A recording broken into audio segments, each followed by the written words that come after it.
In what appears to be a critical turning point in the ongoing war in Eastern Europe, Russia launched a massive air assault on Ukraine, deploying more than 360 drones and missiles in a single night, an act described by international observers as one of the most expansive and coordinated aerial offensives since the conflict began.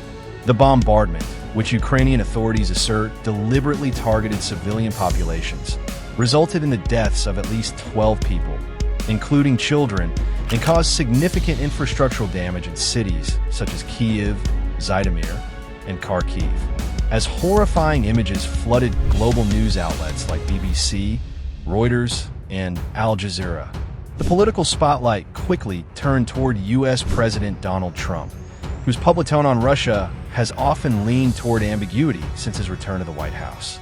Ukrainian President Volodymyr Zelensky delivered a blunt message in the wake of the attack, urging the U.S. to abandon neutrality and enforce immediate punitive measures against the Kremlin. When silence becomes policy, it breeds aggression, Zelensky declared on Telegram, echoing concerns from Ukrainian officials and EU diplomats who warn that restrained Western reactions are enabling Moscow's escalation. A classified U.S. intelligence warning, reported by the Wall Street Journal, had earlier flagged potential Russian aerial activity, raising eyebrows about whether the Trump administration acted on time or failed to anticipate the scale of the attack. Speaking to reporters in New Jersey, President Trump expressed visible frustration, stating, "Yes, we're looking at further sanctions. Putin is out of control. I've dealt with him for years, but this isn't the same man anymore. This is full-on aggression." His words marked a rare departure from his otherwise measured tone on Russia. But upon returning to Washington, Trump used Truth Social to vent more pointedly, writing, "Putin has gone absolutely insane."